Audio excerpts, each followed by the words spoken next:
they come out clean. What's up, everybody? Welcome back to Birds in the Buckets. I'm your host, Rashad. Milligan here with my co-host, Malik Brown. Malik, how the heck are you doing today? Doing good, brother. Doing good. How you living? Man, hey. I don't know how I'm My living. man That's about to be free.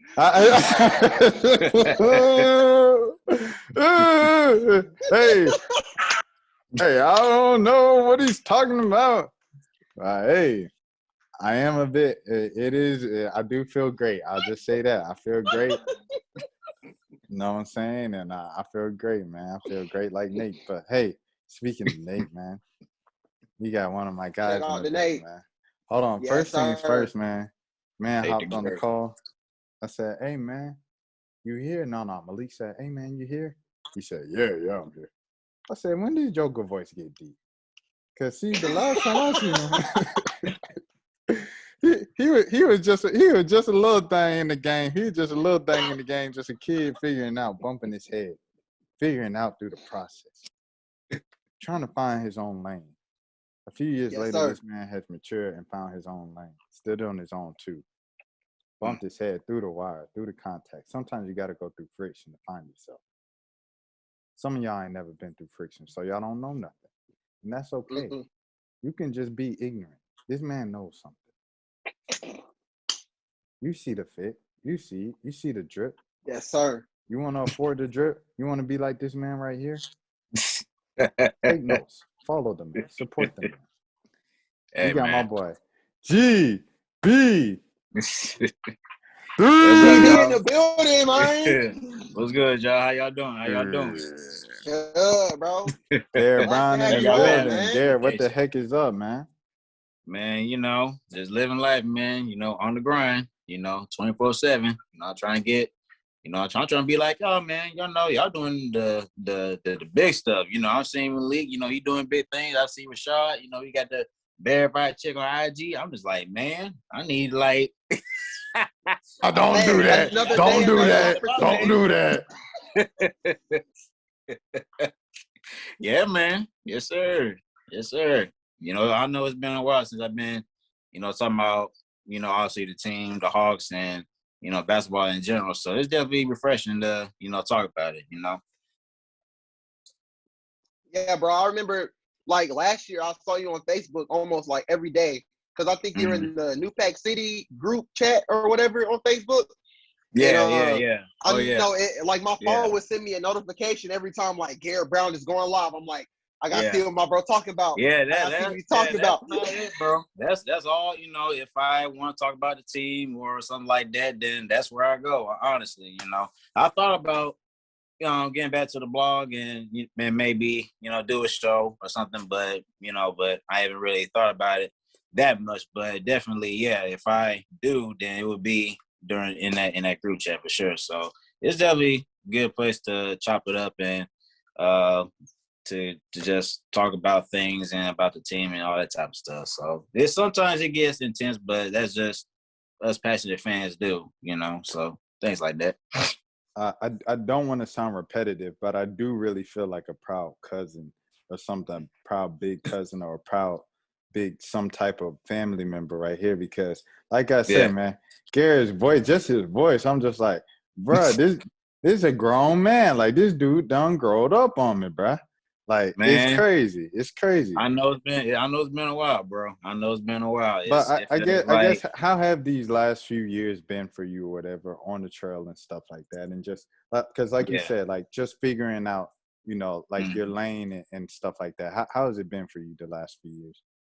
It's been pretty good. I mean, just going through college has definitely been a lot and just focusing on that and I guess figuring out what my passion is because when I first went to my transfer to Georgia State, obviously me and Malik, we did primetime sports. I did that for almost a year and I was like, I'm not sure this is it. Then I went to radio and I did that for 2 years, exactly 2 years, and did public relations. So I basically touched up on everything, but I was like, okay, I'm getting close to the senior year. I need to figure out exactly what I want to pursue. And radio has always been something that I've always enjoyed. Just be able to speak what's on your mind and basically allowing people to basically hear what you have to say. And that's what I like, just be able to have that kind of freedom. Obviously, when you're a news reporter, it's more restricted. So it's basically you have to, I guess, talk a certain way and dress a certain way. And I guess it's basically everything's more formatted, but with radio, it's a little bit more free. And that's why I enjoy about it.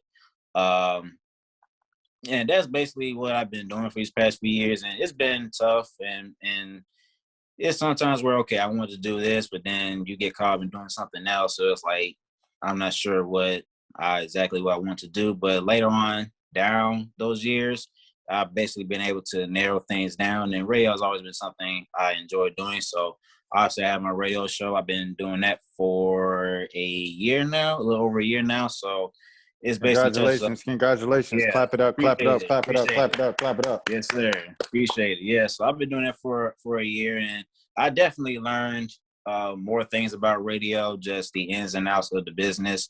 And my mentor, he's a guy that I was able to intern for during my internship at Georgia State, and I was able to learn a lot of new things. And he's always been hard on me. I mean, with radio and just being a professional and stuff, and always been trying to make me better. He's always, hard on me, and I could definitely say he's like a father to me.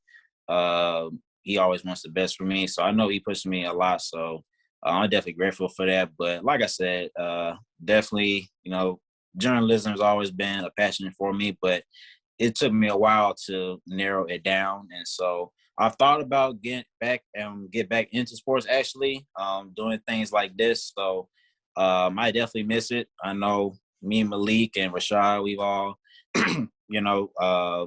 written articles about the team together and stuff. And that was something that I did enjoy doing, especially going to the practice games and things like that, and being able to interview players and stuff. I really do miss that. So I have contacted them about it, about that, just being able to go to games and be able to interview players. And it's getting there. But obviously with COVID, it kind of like, pushed things on hold for a little bit. But yeah, man, so things been good. It's definitely good, and have hard lessons on the way. But, that's how it comes with it, For sure.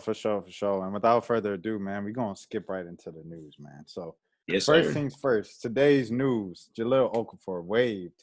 It was a question of if he was going to get the 15th spot or not. It was between him and TCL and also another guy, the UT Arlington guy. What's his name? Johnny Hamilton? Johnny Hamilton from number UT 24, Arlington. Yeah, those are kind of like the three guys who were kind of in the running for that last spot.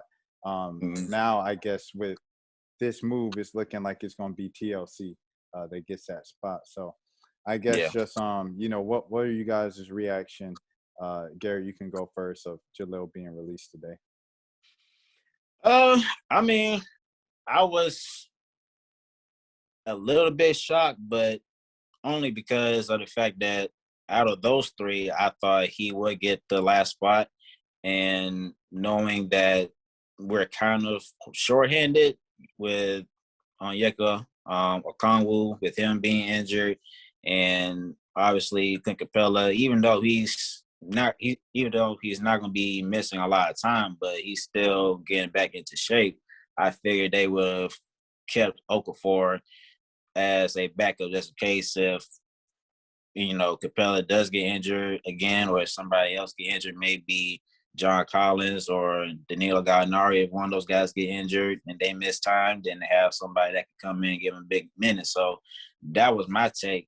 And I've always been a fan of Jahlil. I think he's a guy that can definitely give you big minutes. He can score in the post, and he has a good mid-range game, so which is good. So that was my take. But TLC, I think he is pretty good. I think his shooting, being able to shoot the ball at a high level is definitely good. And obviously you can't have enough 3-and-D guys, and I think that's what makes the NBA today. You can't have enough of those guys. So, but at the end of the day, I know Travis Slink, he's a great general manager, so I know that whatever moves he makes, I know it's going to be right for the team. So, and that's how I've always viewed him. So if Jahlil wasn't the right fit for the team, then it's just for the best. So, but I know that would make the right move at the end of the day.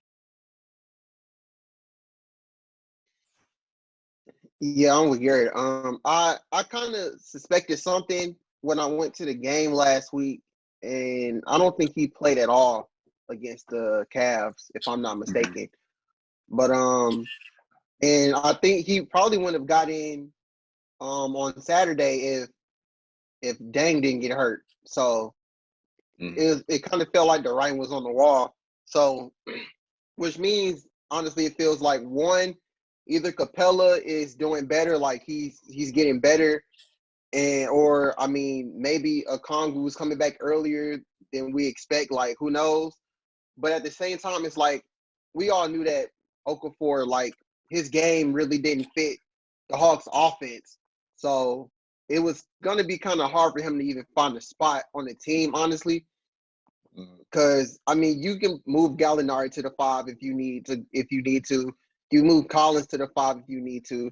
So I mean, at you don't really, honestly, don't need Okafor. Like he's like he's a back to the basket type of guy. Like the Hawks don't need that type of center. So like I said, it was kind of writing on the wall, honestly. Like, but like Garrett, like you said, Garrett, you can never have too many 3-and-D guys. Like they had the Hawks had a lot last year. Like they had Snell and whatnot. So I mean, having TLC.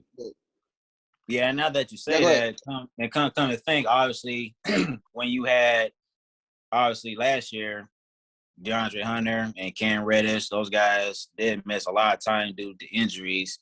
And I'm not gonna lie, if those guys were fully healthy throughout the season and obviously in the postseason, and obviously Trey, him being injured also, but mainly if DeAndre and Cam were fully healthy throughout the playoffs, it wouldn't surprise me if we beat the Bucks and went to the finals, honestly, because those guys, they give you high production on both ends of the court, and especially defense. And we saw what Cam did against the Bucks when he came back. So, but I think now with Jahlil Okafor being waived, I think TLC will get the spot because obviously if DeAndre or Cam get injured and miss a lot of time, I think TLC could definitely come in and give you big minutes. And like I said, he's a really good shooter. I mean, I saw some of his highlights when he was with Brooklyn, and I mean, he may not give you the same production as DeAndre or Cam, but I think he will definitely give you big minutes and give you big production. So I don't think we'll miss a beat on that.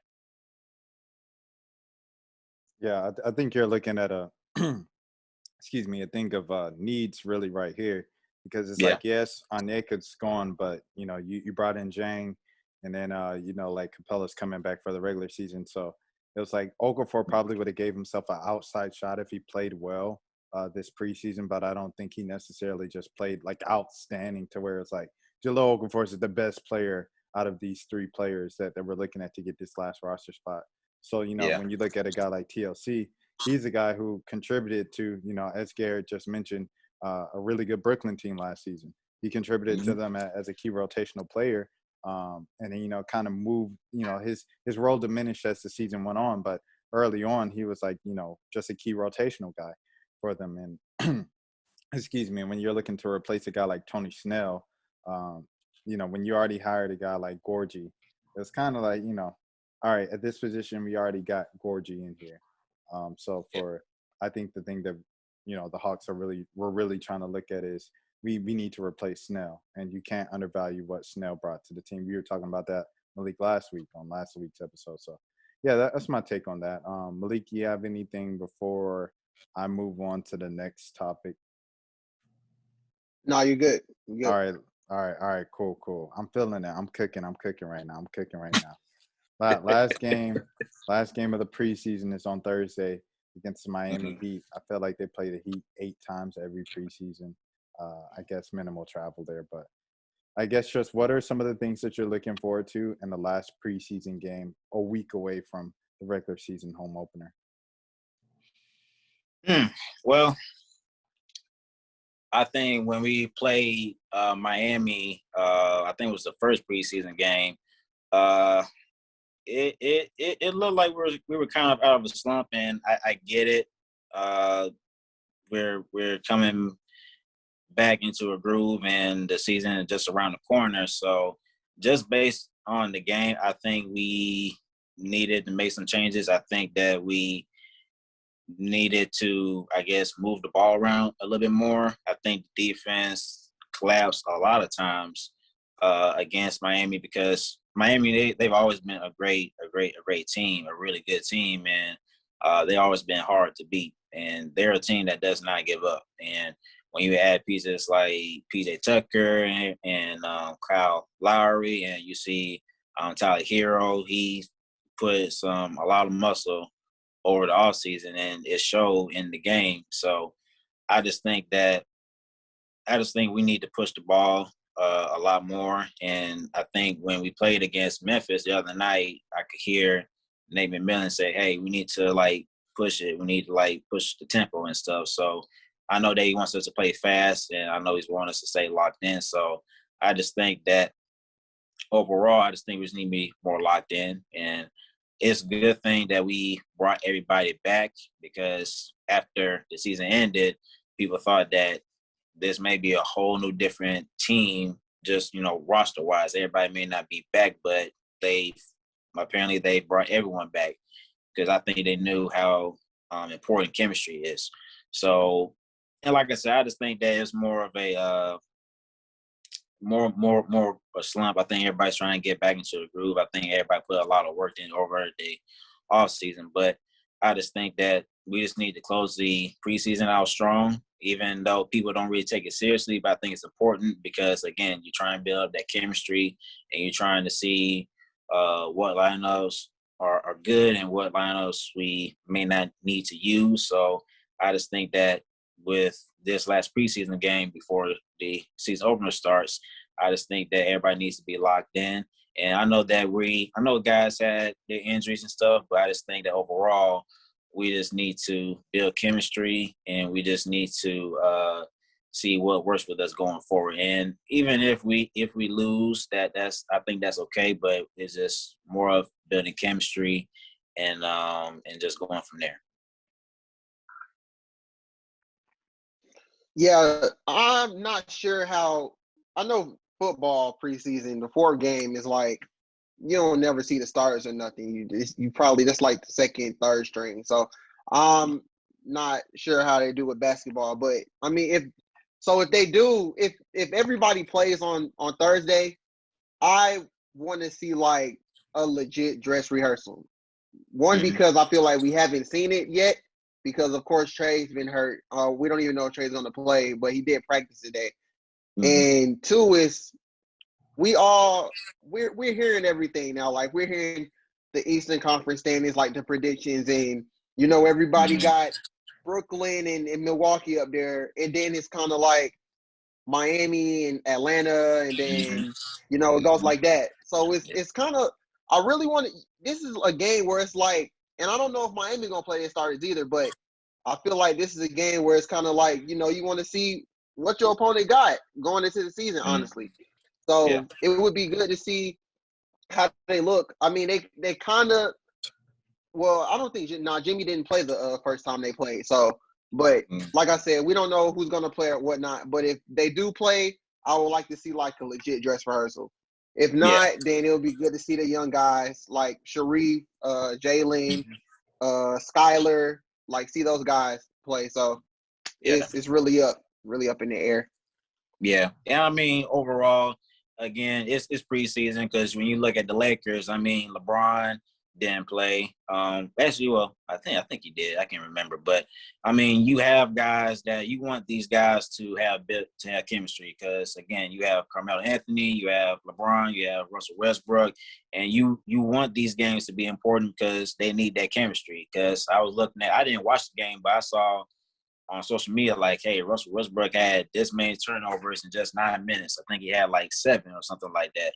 So when you look at those things, it's important to build that chemistry. And yeah, you don't necessarily want to play your star players in preseason. You don't want to take any chances of them getting hurt. Obviously, with Trey, he said that he was fine with that injury, so it's not a major injury. But the point is preseason, I think, is just to build that chemistry with your young guys, and because they're going to be important too later on down the line. So, like I say, Sharife Cooper, Jalen Johnson, Skylar Mays, and Delon Wright, these new guys, you want to have them playing time and get to know everybody. So, like I said, I think teams have gotten better, both West and the East. Malik, like you said, you have the Bucks, you have Brooklyn and Miami, and of course us.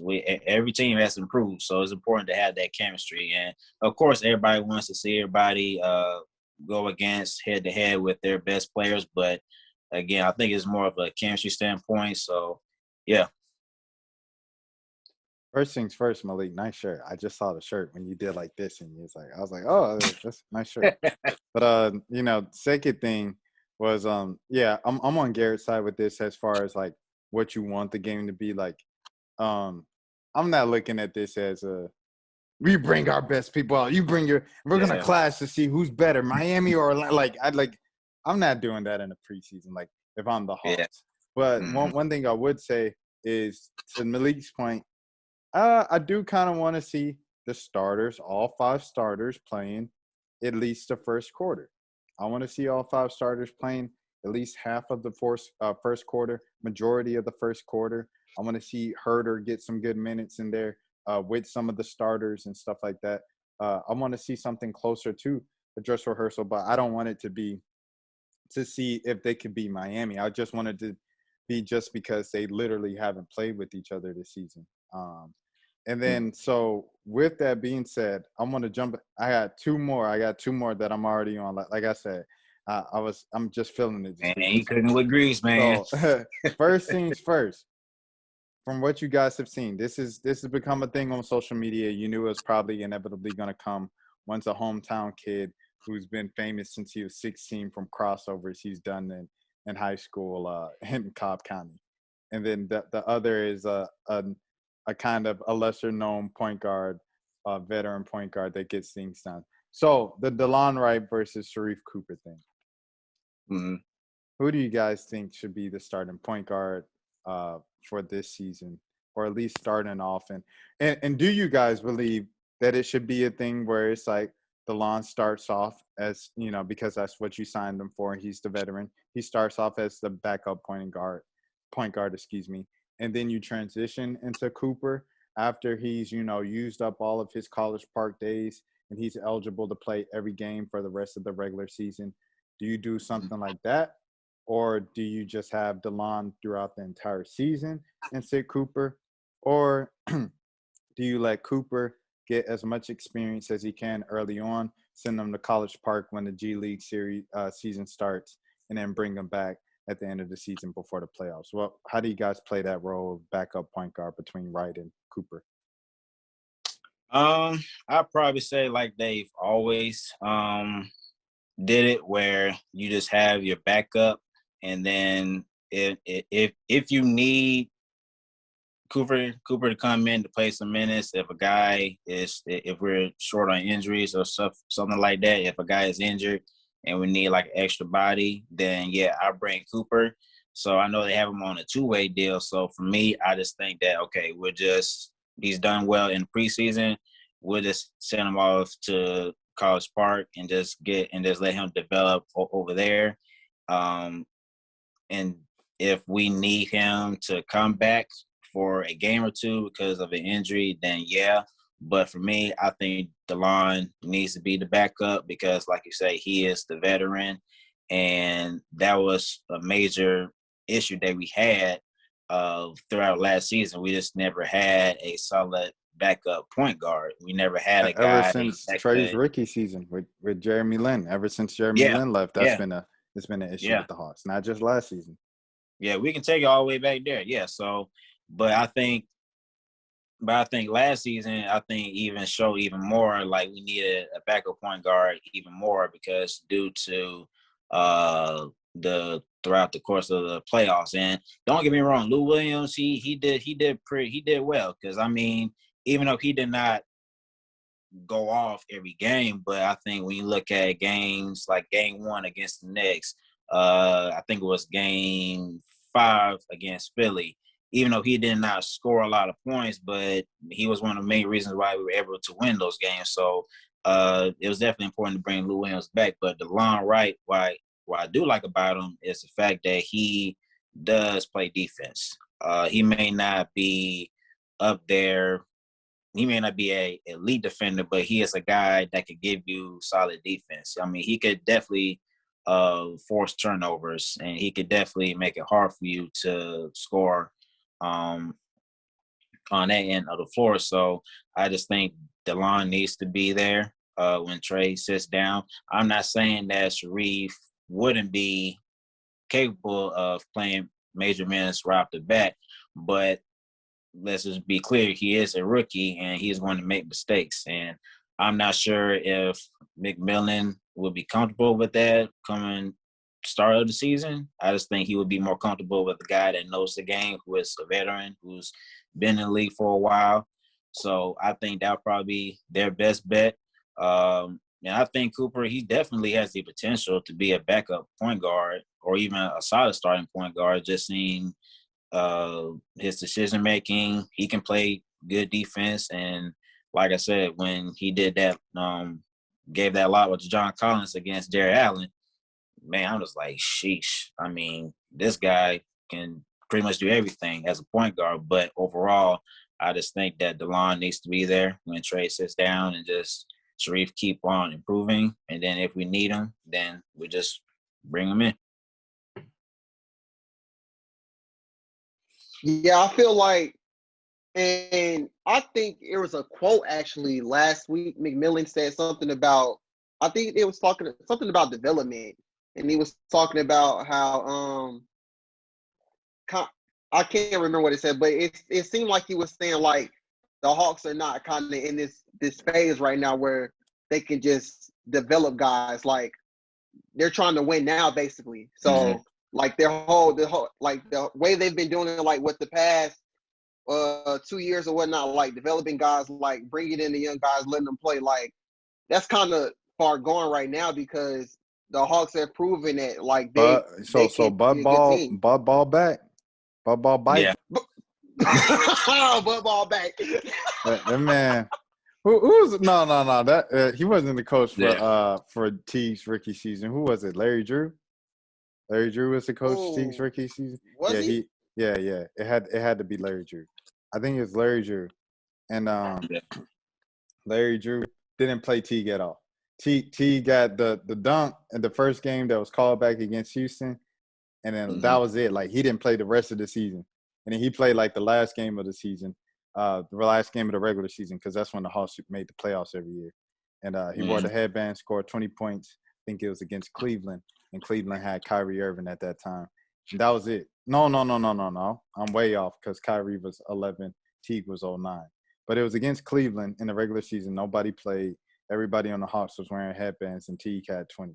That was it. That was the only other time he played that season. You fast forward to the Bud years, that's when you have Shooter. Shooter did not play. Yeah, because I even remember it was actually against Cleveland. I think Shorter just came into the game. I think right off the bat, I think it was like an inbound pass. He made a turnover. Bud sat him right back down to the bench. So, and back during those days, we knew Coach Bud, even if we had rookies, he wouldn't play them that much because he was always a win now coach. He's always been that way. And he always wanted to have a roster full of veterans. And like I said, the only times he may play the rookies is if we win a game by 20 or 30 or whatever. And be like, okay, we'll just clear the bench and we'll let the rookies get some playing time. But, but that just like what Malik said, it's about winning right now. I think we're out this phase of development. So if we're trying to make a deep run, get back into the playoffs, make another deep run, and I think the guys do want to aim for a higher seed so that we have home court advantage. So probably a top 3 or top 4. I think we could do that. So I guess you just need your best guys to get you there. And like I said, I'm not saying Sharife Cooper, he cannot perform, but right now I think we just need to play it safe and just let him develop and just go from there like that. Yeah, I don't think he'll have a Brandon Goodwin moment where he was hooping in Skyhawks, and then they brought him on, and then he had that good game against Orlando. Like I don't think it's gonna be one of those, like, because I mean that time was like the development year, so they were able to do that because the Hawks were losing. Now it's like, and we also all said like they brought up Goodwin because, like you said, he was hooping, but the Orlando thing was because Trey was out. Mm-hmm. Oh yeah, just to remember, just a reminder, Trey was out. That's why Goodwin was playing. Okay, continue. True.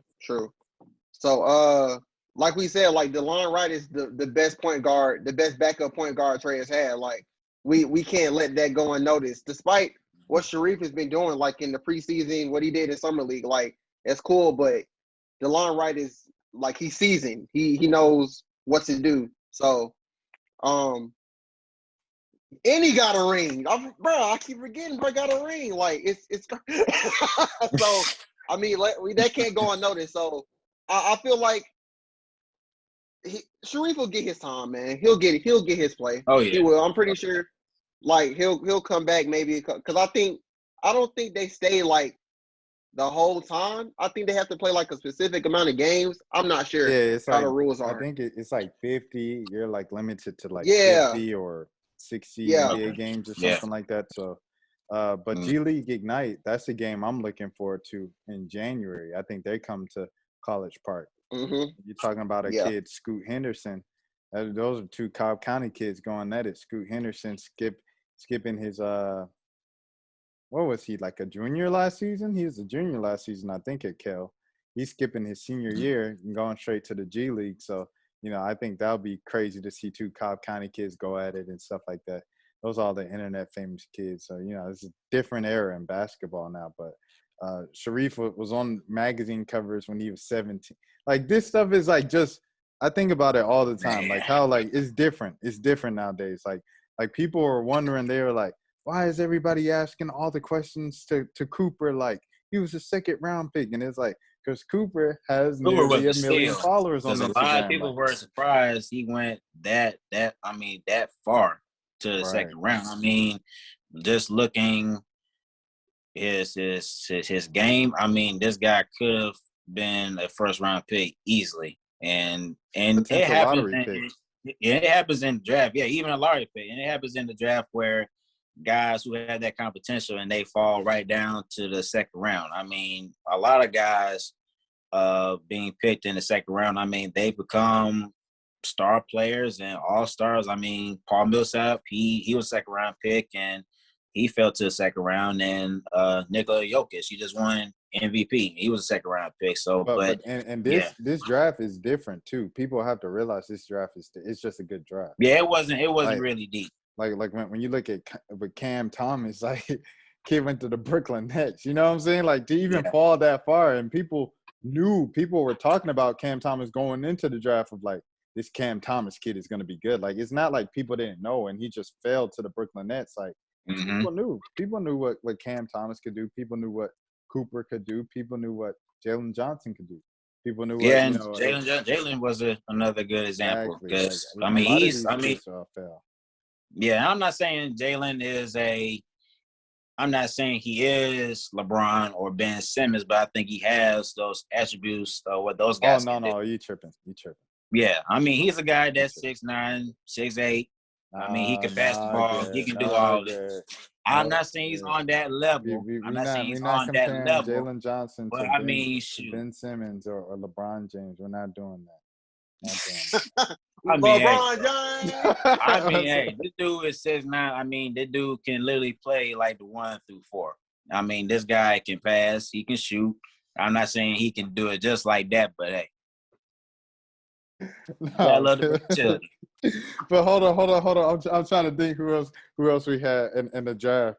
The guy who went to Baylor who fell to the second round to Utah. What's his name? Kid from he's from New Orleans. I'm looking at him right now. Jared Butler. Jared Butler, Jared yeah. Butler fell Oh yeah, to the second round. yeah. There's a lot of people Travis, that failed for real. but it's just I it was a good draft. Yeah, I was looking at him. I thought he was on our radar also. It was just a good draft. I mean, like, yeah. I mean, you know, the first couple of picks were like what? The first 4 picks were Cade, Jalen Johnson. I forgot who was 3. Jalen Green. Mobley. Big boy, yeah.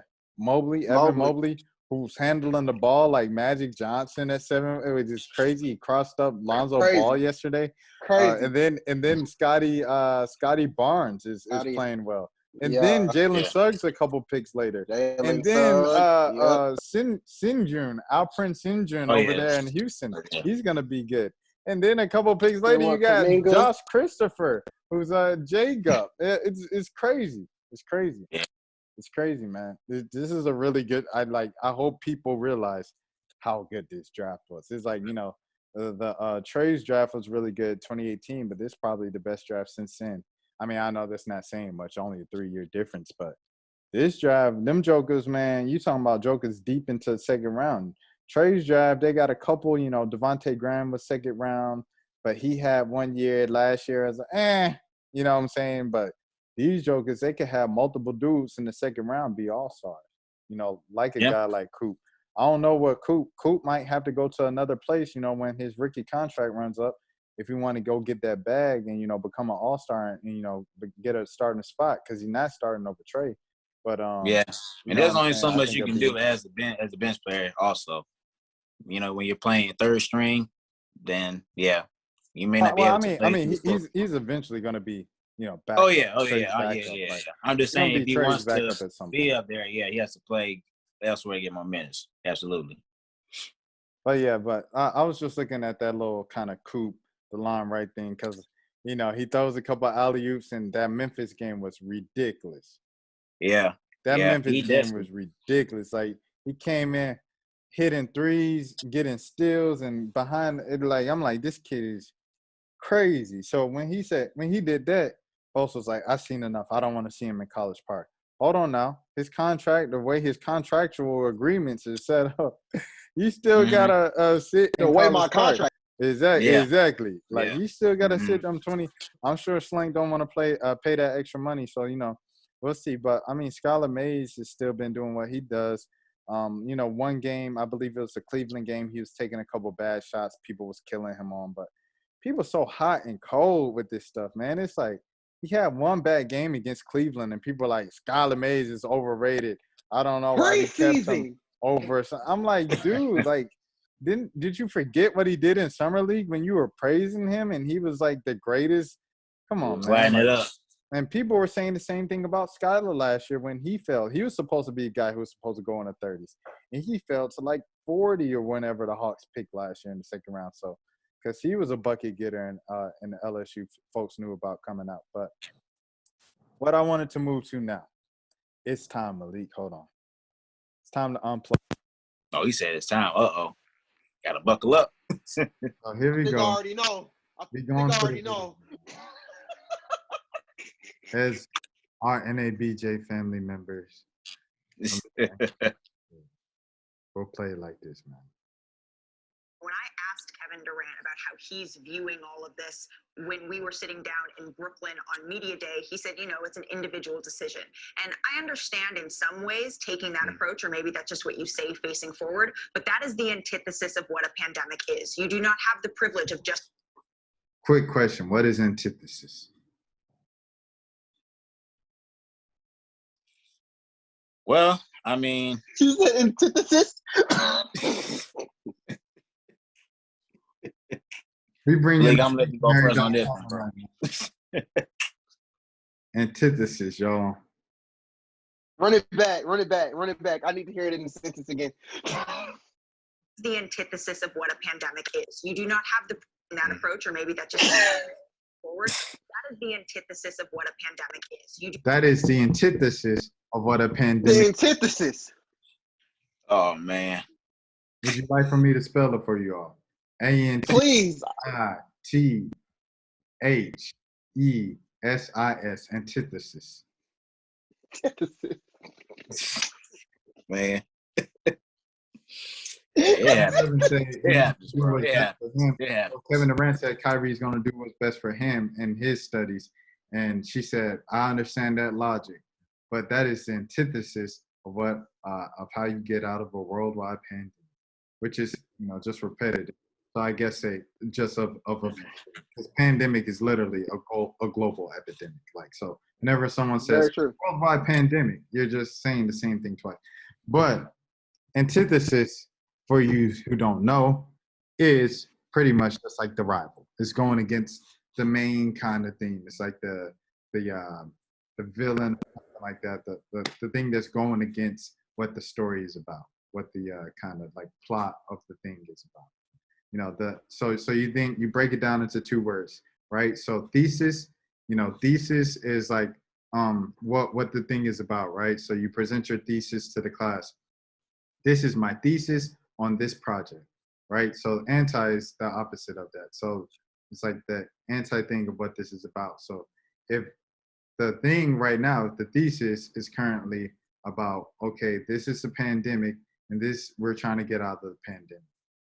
Antithesis would be you're doing the exact opposite steps of what you need to get out of that pandemic. Thank you for coming to class. Let's get back to it. I love it. Not having privilege of just looking at yourself. You have to look at the people next to you, because that's how we got to this being the most deadly pandemic that has killed over 700,000 Run that back, Turbo. people next to you, because that's how we got to this is. You do not have the privilege of just looking at yourself. You have to look at the people next to you, because that's how we got. Everybody look to your neighbor right now. Look to your neighbor right now. Pastor Milligan, please. Man, that is so crazy. Deadly pandemic that has killed over 700,000 people in the United States. That's yourself. You have to look at the people next to you, because that's how we got to this being the most deadly pandemic that has killed over 700,000 people in the United States. She said the most deadly pandemic, and then she followed it up by giving you the statistics that prove that it's the most deadly pandemic in American history and worldwide history. Yeah.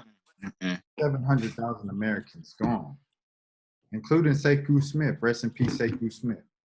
R.I.P. Yes, sir. That's not all on Kyrie, but it's on all of us to do our small part, and his small part is in that locker room. When I asked Kevin Durant about how he... That was it. It was 31 seconds. 31 seconds of fire. All right, y'all. So I bring that up as I'm reeling it in, because you might be watching this and saying, hold on, let me plug this in. Plug it in. And saying, what the heck? What does a video of Malik Andrews speaking about Kyrie Irving on ESPN have to do with the Atlanta Hawks? Well, hypothetical person, it's fancy you asked that.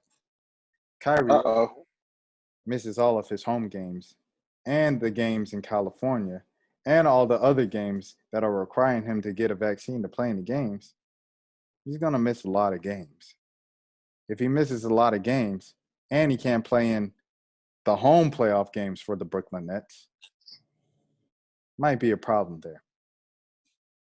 Kind of talking about dealing with the season without Kyrie Irving, the third best player on that team. The only reason why people have penciled in the Brooklyn Nets in the Eastern and the finals, past the Eastern Conference Finals. Ain't nobody even talking about the team that won it last year. It's like, who? Who? Mm-hmm. You know, these jokers got Millsap, they got Aldridge, they got Blake Griffin, they got who they got? They got Patty Mills, they got all them jokers. You talking about who? The defending champs. Who? Giannis Giannis. So with that being said, the East is wide open for teams like welcome to Birds in the Buckets. I'm your co-host, Rashad Milligan, here with my co-host, Malik Brown. How are you guys doing today? Malik Brown has brought in the rim. Kyrie Irving not doing his part in the antithesis of the global pandemic of the antithesis of the super conspicuous has opened things up for these Atlanta Hawks. So, fellas, knowing what you know about the starting point guard of the Brooklyn Nets as of today, October 11th, 2021. Where do you guys have the Hawks finishing in the East? To say it's safe, I'd probably say top 4.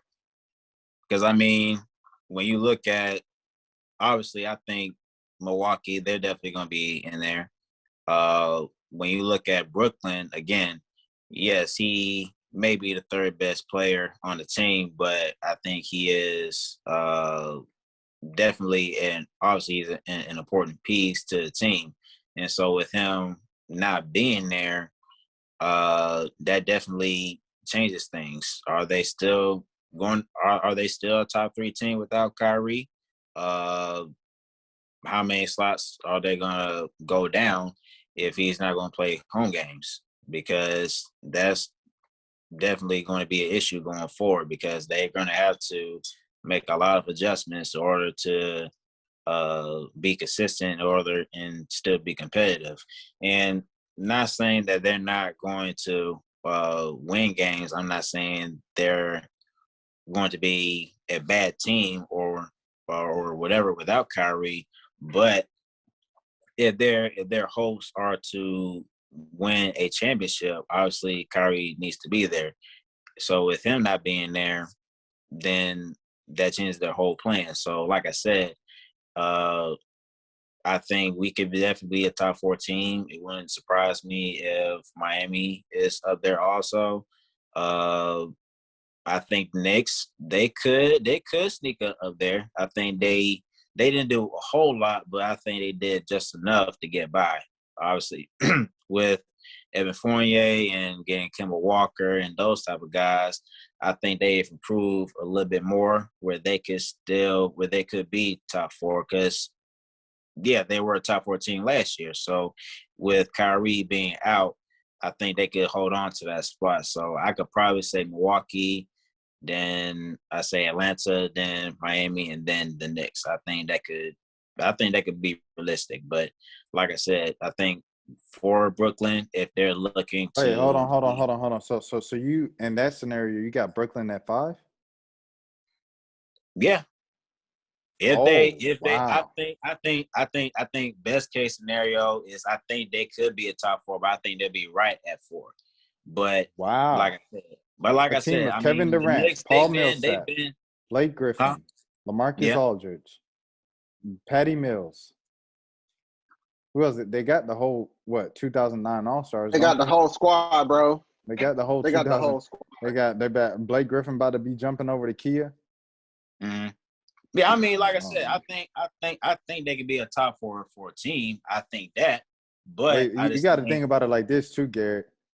A team of just James Harden is like a top 3 team in the West. Just James. It was James Harden yeah, and the boy on the Hawks right now, Clint Capella. It was just them 2. They were yeah. top 2 in the West. So you're saying the team with Harden and Durant, the best case scenario is a 4 seed? I mean, I say a top 4 seed, because I think with Kyrie, with him not being there, I think that definitely changes things. I'm not saying they're going to slip all the way down to 7 or 8 seed. I'm not saying anything like that. But again, if we say, okay, they are a top 2 or 3 teams, say they still remain there. Okay, but when the playoffs start and they go against a team, say Miami or wherever, well, maybe not Miami, but say they get to East Conference Finals or to the semifinals and they have to go against Milwaukee again. And if Kyrie is not there, then even though Brooklyn did improve, are they still the new favorites, or is it still going to be Milwaukee? Because look, I think that with Kyrie, when he got injured in the playoffs last season, that definitely changes things. KD had to take a bigger load to carry the team, even though he's used to that. And they even though they could have won that series, even if Kevin Durant's float was not on the line when he hit that 3-pointer, I think they should have won that series, but they didn't.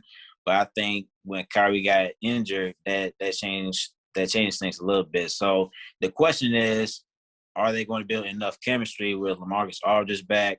And they got Paul Millsap and they got Patty Mills. You have to consider that also. So I'm not just looking at this from a talent standpoint. Yeah, they are a talented team. So if you say, okay, who's the best team talent-wise, then I'll say Brooklyn up there with Milwaukee. But if the chemistry isn't there and Kyrie is not there, then what's the best case scenario? So I think a top 4 seed where they can get home court advantage, but it's not just a talent thing you have to look at. You have to look at from all cases.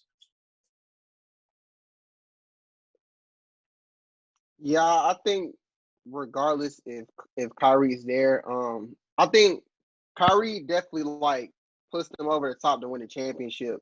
With no Kyrie, they still have a chance, but it's not as high as it is with Kyrie. Regular season, like I think they'll still like be 2-3 seed. Like it's Kevin Durant and James Harden. Like they're like two of the best scorers He's in the Kevin league. Durant. Right now. He's Kevin Yeah, Durant. like you know who I am. You know who You know he who is. I am. You Yeah. know who I am. Like I mean, I'm not gonna say I don't think they like drop any lower than like 4, honestly. Like, and they already have a stat squad as is, so they'll be straight. I think honestly, I think Milwaukee will still be first. Like I think they'll still be number one. Mm-hmm. I'm not gonna sleep on them. Milwaukee has been like the team now.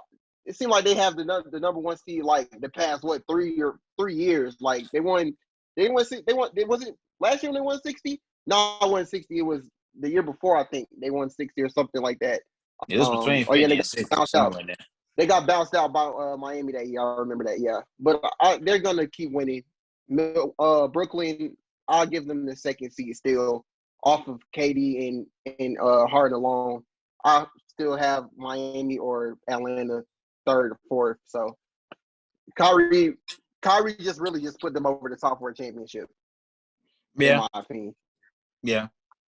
I got the Hawks with the Kyrie situation. I got the Hawks being the 2 seed in the East. I got Top them 2? being the 2 seed in the East, and I have them having I think it greatly increases their chances of making the NBA Finals. And so I'm rolling a little bit on the Yoda side right there because Yoda said that they're going to the finals. But I mean, a team of Durant and Harden, bro, is I mean, Malik said the 2 of the best scorers in the NBA. No, those are 2 of the best scorers in NBA history. It's a difference. There's a difference. There's a difference. Bradley Beal is one of the best scorers in the NBA. Kevin Durant's one of the best scorers in NBA history.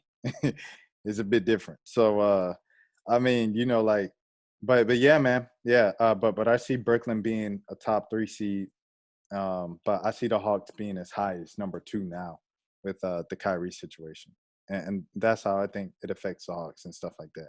That's Now, just do my you thing. think it's going to affect it more when it comes to the postseason?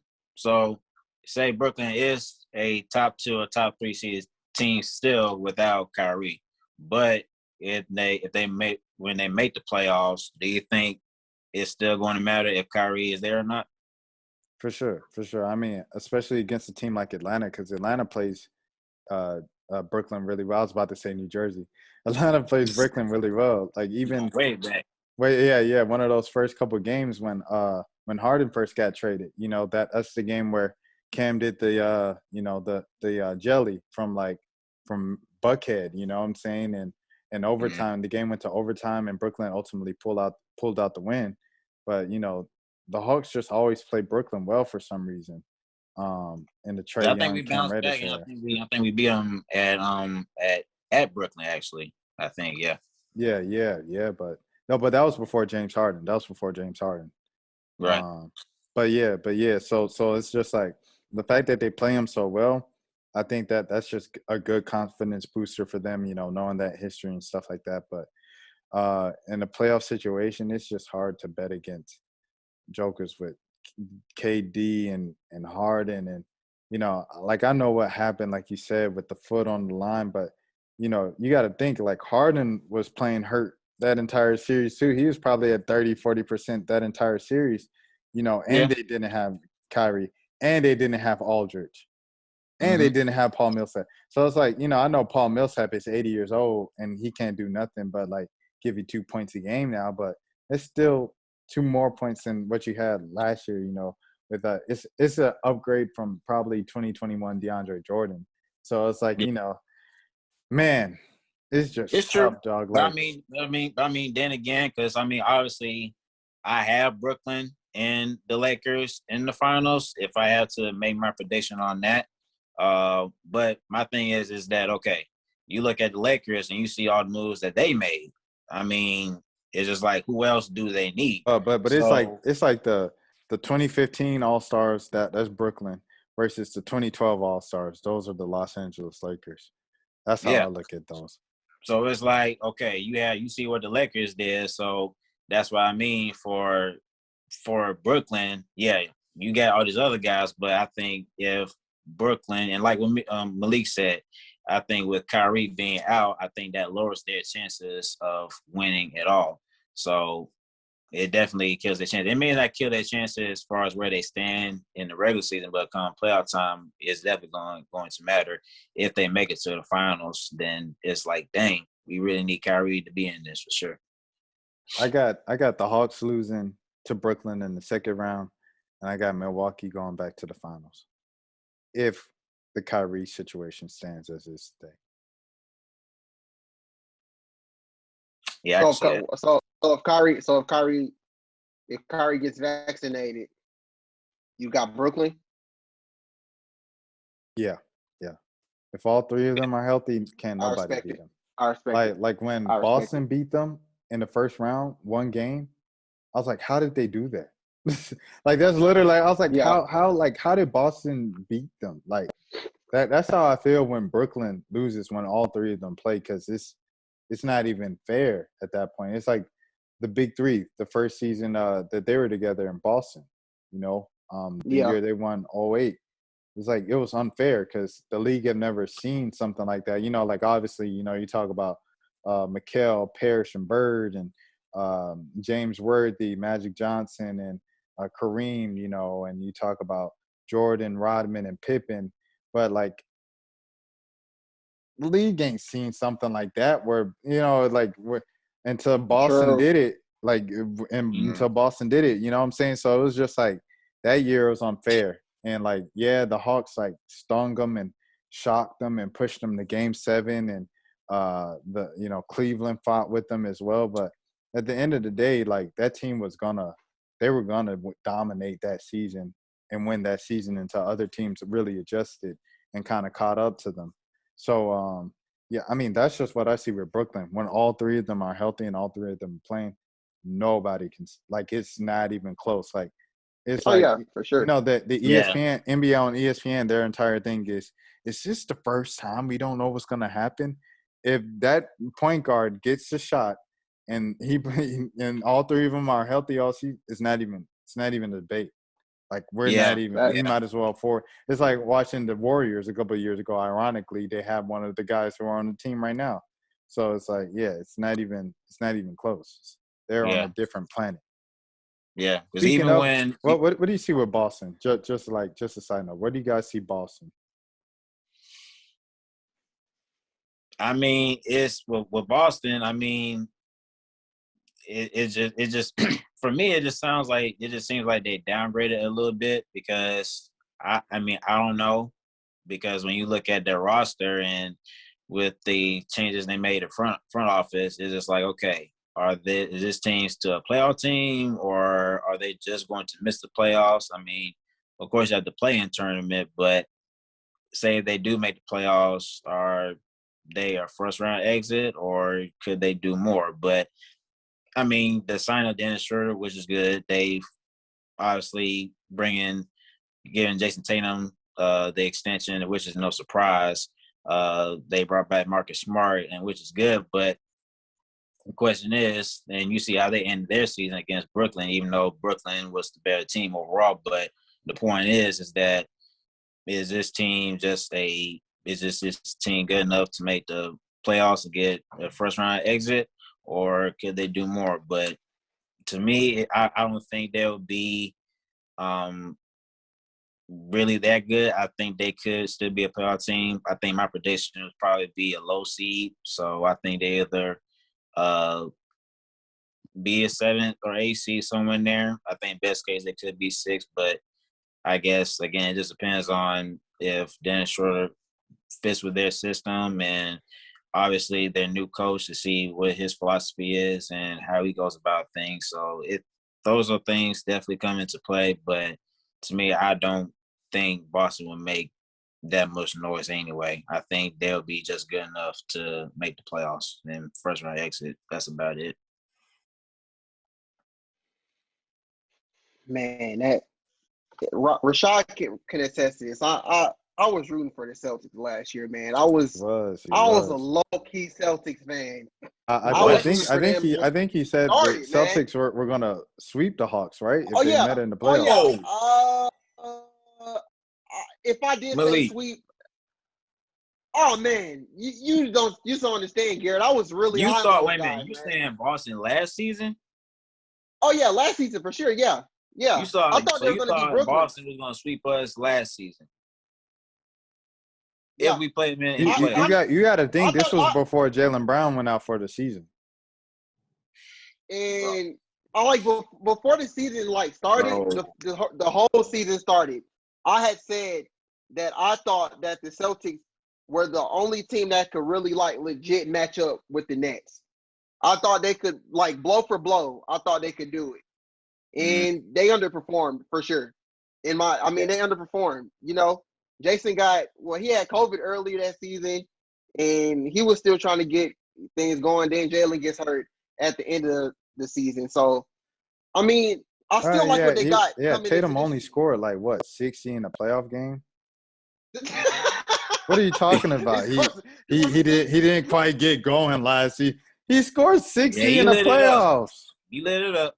But it took him a minute to get there, though. I hear what you're saying. I was just giving you a tough time. But yeah, I mean, I like them this season. Of course, they're not gonna go to the finals or nothing, but they're a solid team. They got Dennis, they got Marcus, JB, they got Al Horford JT. back. Al Horford. Oh yeah, I forgot Al Horford. I mean, I don't know if that makes a big but when Al Horford was there, they were pretty good in my opinion. I think they got Canner back. They got Josh Richardson. Josh Richardson. Yeah. He's still in the league. Pritchard did pretty good summer league. Yeah, he's still so yeah. I think they're the thing that really hurt them the most is their debt. After you go from Jason Tatum and Jalen Brown, what was next for them? So, I mean, I feel like they kind of got a little bit more depth. Like I said, I don't think they'll do anything amazing, but I think they'll be the 5th seed. Romeo Langford changed his number. Maybe that. Now, Aaron Smith is another year older. He's they keep drafting the same player and just hoping one works. Aaron Smith, Romeo Langford. Shooting guard.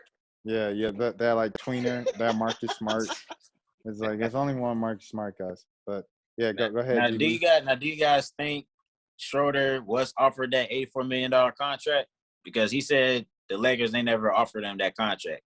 So do y'all think that's true, or is it just it ain't really no big deal? I mean, he's with the Celtics now, but because a lot of people are wow, he turned down an $84 million contract, and he was expecting to get a contract that's worth $100+ million, and obviously he didn't get that though. But that's what Collins did, and it worked out for Collins. So I mean, yeah.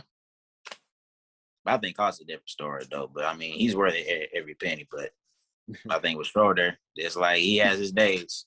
It's like he'll give you like 20 points and maybe 6 assists, and then it's like next night he just like disappeared. But that's how Schroeder always been. We are all well aware of the Schroeder experience. But salute the shooter first of all. You know, what I'm saying like he said, he's like, oh, insert fumble the bag jokes right here. You know, get your money, black man. You know, because You let go of the patch too. No patch shooter yeah, this he's season. growing up. He's growing Let up, go of man. the patch. He's growing up. But We Capella next. oh no, he's never letting it go. It's gonna be 2080. He still got the Wiz Khalifa 2011 patch. I mean, he can't. I mean, shoot, he led the league in rebounds. So I mean, I think we give him a pass on this one. Sure. I mean, yeah. But the thing I wanted to go through, I want to go through the East real quick. So I guess just off top, I would go Brooklyn 1, Hawks 2. No, hold on. I did that all wrong. Milwaukee 1, Hawks 2, Brooklyn 3, Miami 4,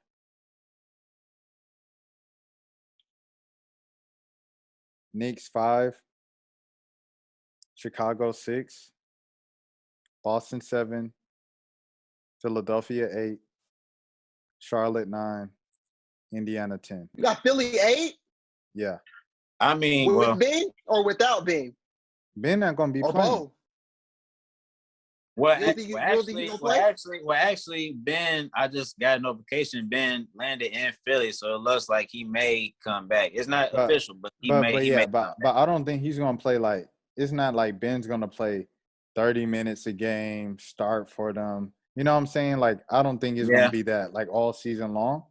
You know, and then whatever you trade for him, you're not gonna get a better player. Like, you're not getting Damian Lillard for Ben Simmons. And if that happens, you could pull this clip up. It could be a cold take. Oh, Rashad said it wasn't gonna happen.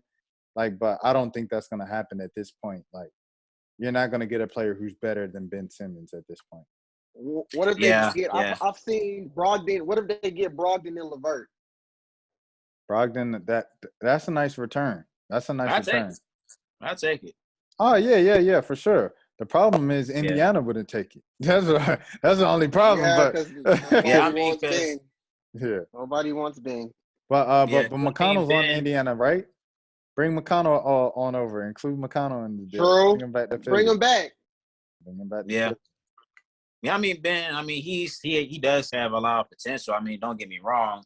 Obviously, if he had a jump shot, I mean, he would definitely be lethal. Because, I mean, he does. He could be the next Jalen Johnson, right, Garrett? I'm just saying they have, like, similar attributes. I'm not saying he's exactly like that guy, but I mean, but like I said, I think with Ben, I think he just needs to work on his shooting mechanics. I think his confidence is definitely low. With him saying he's not going to return, I think he's just been in his feelings after what happened in the playoffs. But, I mean, like I said, he definitely brings value besides the shooting part. I mean, he can defend. He can play multiple positions, guard multiple positions. He can push the ball. He can score in transition. I mean, he can do a lot of things. But, like I said, if you cannot shoot in today's game, then it's going to be hard for you to even be a factor in anything in those type of things. Malik, you got a top 10 that you want to do off top? Oh, top 10. All right. Oh, man. Okay. I got not Brooklyn. My bad. Milwaukee, Brooklyn, Atlanta, Miami, Boston, New York, Chicago. Is that 7? That's 7, right? I'm gonna go. I feel like I'm missing somebody. Am I missing? I'm not missing nobody, Philly. right? Oh, Philly, right? Dang.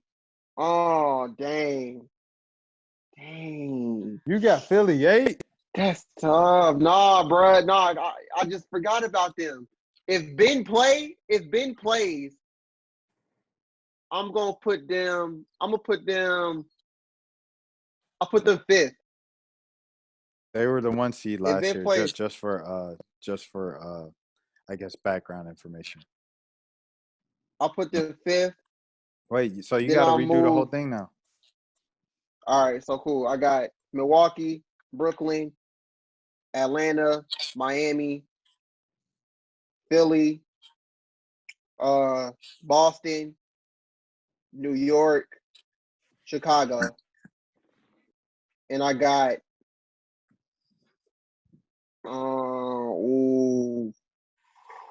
I got the Hornets, and I got dang, bro.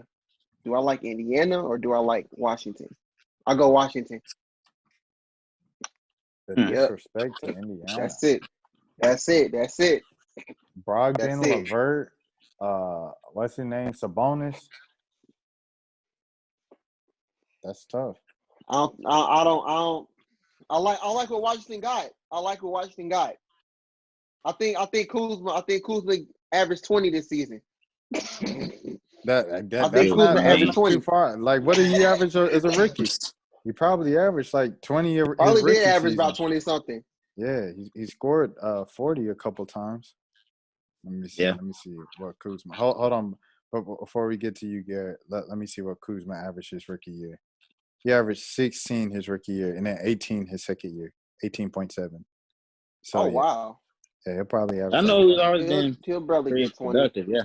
Well, he's like his early thing was like he scores and he does nothing else. So it was like, Yeah. yeah, Mm. no defense, Probably gonna do no the same don't here. pass the ball. You can barely handle. He just shoot. Like that's all he do. But Yeah. Garrett, I guess your top 10. Yeah. So I'll probably say Milwaukee. I probably put us at number 2, Atlanta, Brooklyn, and I mean those two. You can switch those. I probably have Miami at 4. I think Chicago. I probably put them at 5. I think New York gonna slip down to 6 because I think based on only reason I put Chicago against ahead of the Knicks is just based on what I've seen in preseason. I think that they built a lot of chemistry thus far, so I think that probably be like an advantage over the Knicks. So that's why I say Chicago at number 5. So that's 6 right there. So we got 6, 7, 8. Ooh. I definitely put Philly. I probably put Philly at. I probably put Philly at 7. 8. 8. Boston. I probably put Boston at 8. That sounds about right, yeah. And then your 2 play-ins.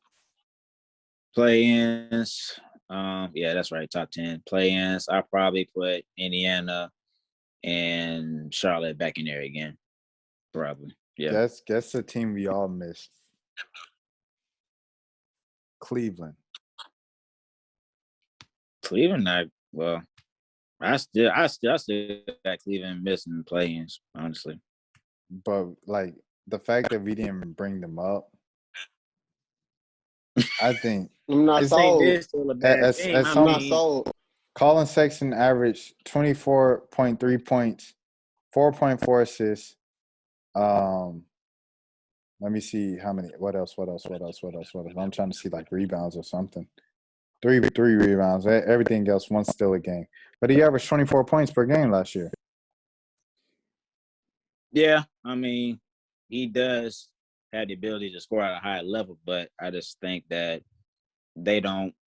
I mean, because you have Colin Sexton, you have Isaiah Okoro, Jared of course, you Allen. have Kevin Love and Jared Allen, those Garland. guys. But I mean, when you have those guys and when you have to go up against competition like the 8 teams I just mentioned, or even top 6 or 7 or whatever, I mean, I just not sure if I could see those guys squeezing in the top 8 because, again, I just think that the top 8 teams are that much better than Cleveland. So I'm not saying they are.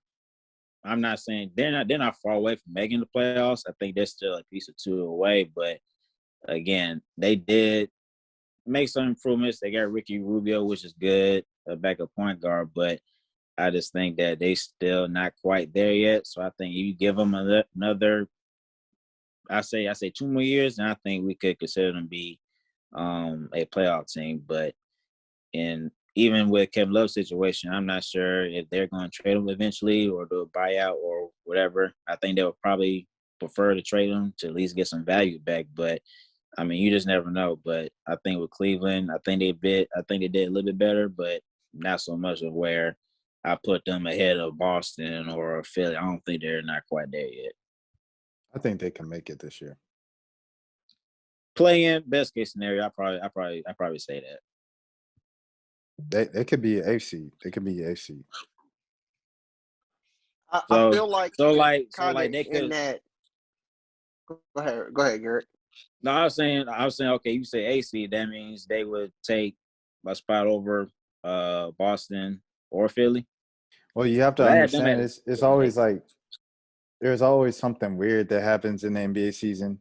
Like, there's always something weird that happens in the standings of like one team that you didn't expect. Like even of Memphis, even though people expected Memphis to always be there, like the fact that they keep coming back is kind of a bit surprising this early in Ja Morant's career.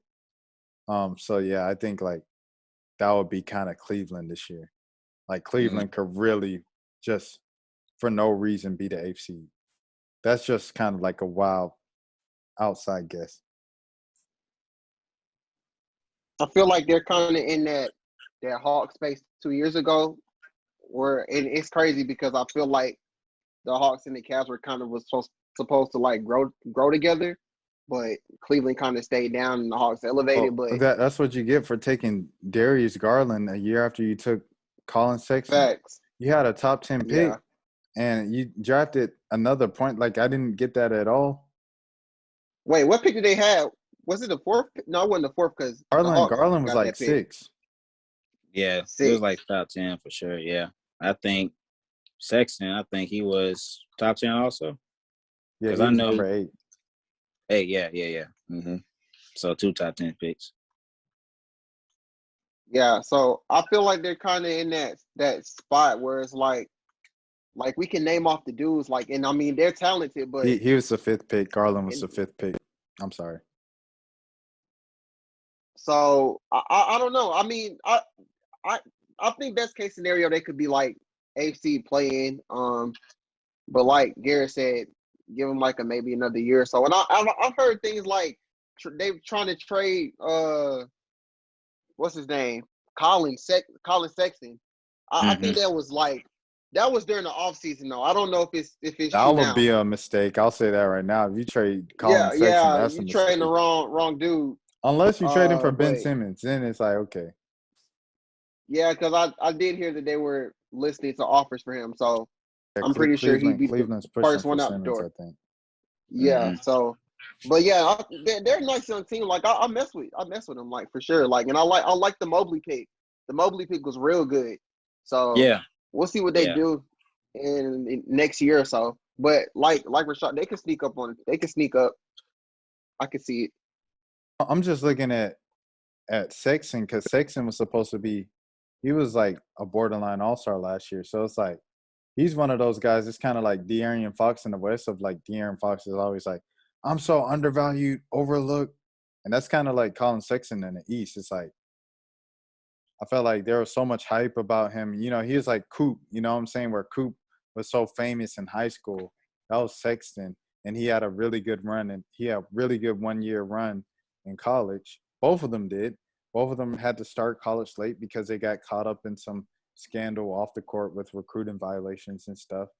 And I don't know. I just feel like everybody knew Colin Sexton was good. He's always been good. He had a really good rookie year. He had a really good second year. And last year, he almost averaged 25 points. And no one's really talking about it because he was hooping on the Nets last year. Yeah. It gave Brooklyn 40, the James Harden's first game. So it was what was I going to say with Sexton, man? I think it's because he was drafted the same year as Trae Young and Luka Doncic. So I mean, Hawks fans complain about Trey not getting attention because of Luka. Just imagine being Colin Sexton. I mean, Not getting a lot attention of because of people. I both mean, a of lot of people put. I mean, not just Sexton, but other players against Trey Young. Because I saw a chart or whatever saying who was going to get Rookie of the Year, and Trey has 0%, and he turned out better than a lot of people thought he was. So, I mean, Colin Sexton, he's definitely a tremendous wait, hold on, player. Garrett. Hold on, Garrett. I was one of those people. Like, I'd be the first to say, in college, I had Colin over Trey because they went head to head in Tuscaloosa, and Colin outplayed him. And you know what I'm saying? Yeah. I was A just lot of like, Colin different. Go ahead, Malik.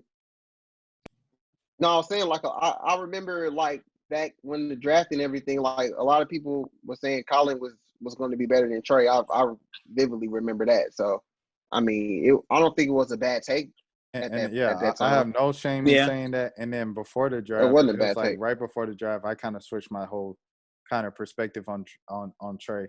And I was like, you know, I think Trey could be the guy for the Hawks and blah blah blah. Like this is all on the internet. That's why I have no problem saying, you know, I said this about Colin Sexton and stuff and et cetera, et cetera. But continue. Yeah, because I think Malik in the new Pack City Facebook chat. I know that I'm not sure if I was the first person to say it, but I think for sure I've always knew that Trey was going to be our pick just by his game. You know, obviously he's been compared to Steph Curry and all that stuff, but I think just by his game, what he can do on offense and stuff, I think he was definitely going to be the pick. So I just think Trey was going to turn out to be the player he is now, but.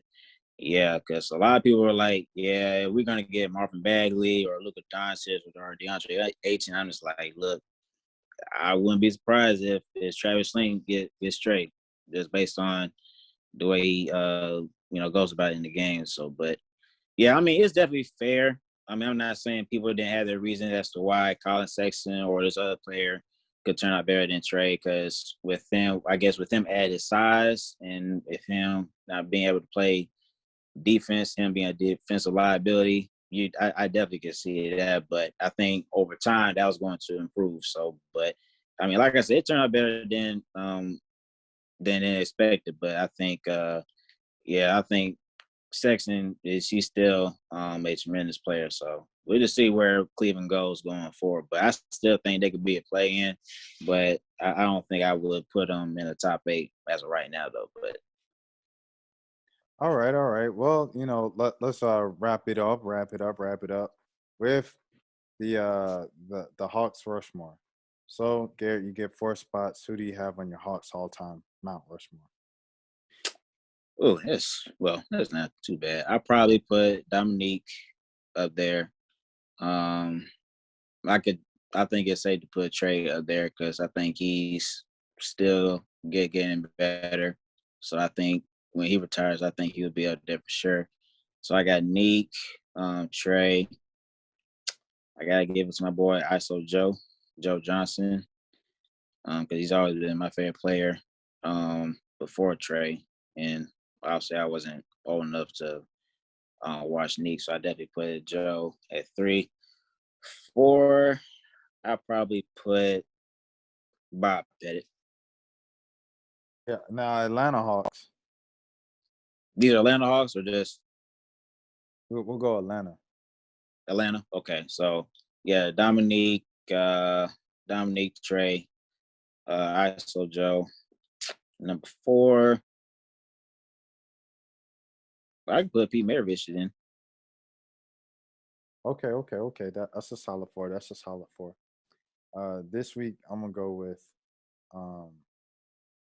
Bill Russell, Julius Erving, Tracy McGrady, and Wait a minute. You what? What? I'm going I'm just with like, wait a minute. Vince Carter, Tracy McGrady, Bill Russell, Julius Erving. But Rashad. Oh, you talking about 4 of the greatest Hawks ever to ever touch a basketball? But Julius Rashad. Erving, one of the But greatest Rashad, ever. Tracy Bill and Vince, Russell, top they were 5 like all pretty much time. out of their prime when they came here. T Mac, One of the greatest scorers, Hall of Famer. This dude.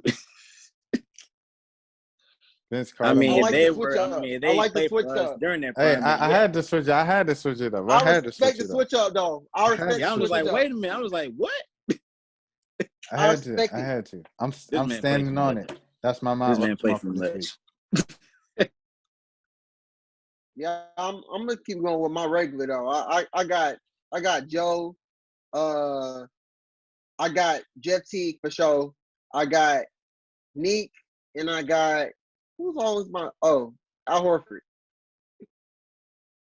That's it. All right, y'all. So now everybody go around, give your socials. Let the Go people ahead, know Garrett. where Let they can them find know. you. And yeah.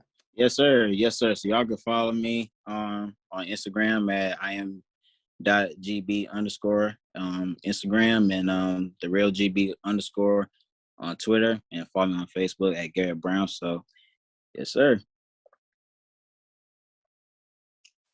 Y'all can find me on Twitter and Instagram at _Malik ATL. Make sure you subscribe to Atlanta Sports Unlimited. Please subscribe, like, all that. Please. We need you. We want you. We need you. We want you. We gonna get you. Now we could do this the easy way, or we could do this the hard way. This is the road to 2K subs on Atlanta Sports Unlimited, RashadMillen.com, or you can follow me on Twitter at Atlanta Dream. Renee Montgomery, what are you gonna do with Kennedy Carter? It's time. What are you gonna do with Kennedy Carter, Renee? Let us know. Kennedy the long way. The Free long Kennedy, way. the long way. The quick way. The Oh, fast man. way. Until next time. And if they come out clean.